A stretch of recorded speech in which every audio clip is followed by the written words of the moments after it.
Assalamualaikum warahmatullahi wabarakatuh. Perkenalkan, nama saya Diandra Nuraniwati, NIM 212179096, berasal dari kelas manajemen 3. Di sini saya akan menjelaskan tentang poin ke-16, yaitu tentang konflik tugas, konflik hubungan, dan konflik proses dalam suatu perusahaan. Pertama, saya akan menjelaskan apa sih definisi dari konflik itu. Konflik diartikan sebagai suatu proses sosial antara dua orang atau lebih, bisa di dalam kelompok, di mana salah satu pihak berusaha menyingkirkan pihak lain dengan menghancurkannya atau membuatnya tidak berdaya.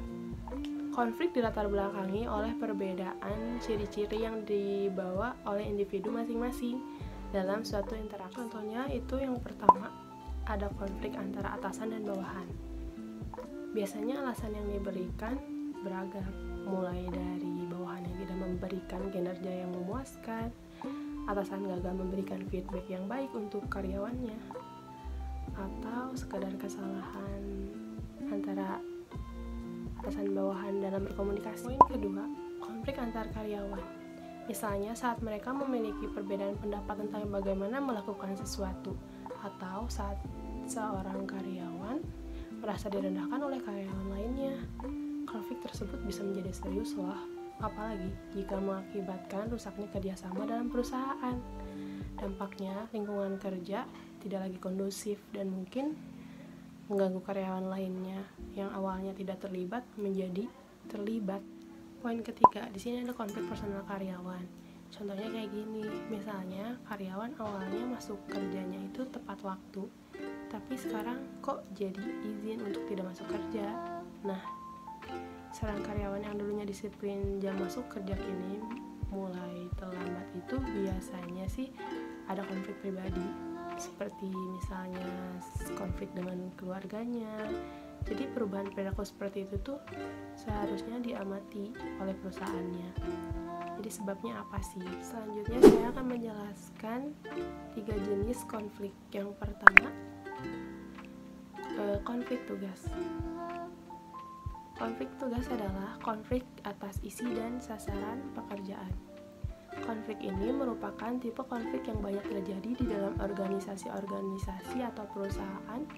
Konflik antar lini dan staf, pekerja dan pekerja manajemen merupakan 2 macam bidang konflik antar kelompok. Contohnya seperti perbedaan pendapat antar anggota kelompok mengenai pembicaraan tugas dalam presentasi yang akan dilakukan di tempat kerja. Yang kedua, ada konflik hubungan. Konflik hubungan itu apa sih? Konflik hubungan adalah konflik yang berdasarkan hubungan interpersonal. Konflik interpersonal adalah pertentangan antara seseorang dengan orang lain karena pertentangan kepentingan atau keinginan diri sendiri. Hal ini sering terjadi antara 2 orang yang berbeda status, jabatan, bidang kerja, dan lain-lain. Konflik ini merupakan suatu dinamika yang amat penting dalam perilaku organisasi, karena konflik semacam ini akan melibatkan beberapa peran dari beberapa anggota organisasi yang tidak akan mempengaruhi proses pencapaian tujuan organisasi tersebut.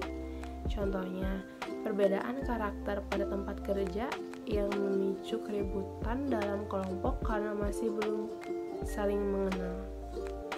Jadi, kalau misalnya dalam perusahaan itu penting loh untuk saling mengenal satu sama lain biar tidak ada konflik. Konflik proses adalah konflik atas cara mengerjakan pekerjaan. Hal ini seringkali berhubungan dengan cara individu menghadapi tekanan-tekanan untuk mencapai konformitas yang ditekankan kepada mereka oleh kelompok kerja mereka. Sebagai contoh, dapat dikatakan bahwa seseorang dapat dihukum oleh kelompok kerjanya karena ia tidak dapat mencapai norma-norma produktivitas kelompok di mana ia berada. Contohnya, dalam perusahaan ada 2 orang karyawan yang memiliki cara yang berbeda dalam presentasi sehingga terjadi miskomunikasi dalam penyampaian materi dan satu sama lain merasa presentasinya kurang maksimal karena ya tadi itu ada percekcokan, perbedaan cara mereka untuk berpresentasi. Jadi menurut kalian apa sih solusi yang terbaik dalam konflik tadi yang saya ceritakan? Kalau menurut saya, solusi yang pertama yaitu menghadapi masalah. Jadi jika ada permasalahan dalam perusahaan, sebaiknya tidak dibiarkan berlarut-larut, karena itu tidak baik dan tidak akan menyelesaikan masalahnya. Yang kedua, berbicara dengan baik. Ketika menghadapi rekan kerja yang bermasalah dengan Anda, sebaiknya berbicara dengan tenang, sopan, dan rasional. Tetap fokus pada situasi dan kenyataan yang ada dan hindari gosip maupun menyerang lawan bicara. Yang ketiga, bersikap tenang. Hati-hati dengan bahasa tubuh, ekspresi wajah, dan juga nada bicara yang digunakan. Sebaiknya tegas namun tidak menyerang orang yang bermasalah. Yang keempat, tetap netral. Anda juga sebaiknya mendengarkan pendapat dari orang lain dengan baik. Perhatikan apa yang disampaikan dan cobalah untuk mengerti posisinya. Yang kelima, menghargai pendapat. Setelah mendengar pendapat dari lawan bicara, berikan kesan bahwa Anda tertarik dengan apa yang ia katakan. Kemudian, sampaikan pemikiran Anda senetral mungkin untuk menghindari konflik yang lebih lanjut. Sekian penjelasan materi dari saya. Mohon maaf bila ada perkataan yang kurang jelas dan kurang tepat.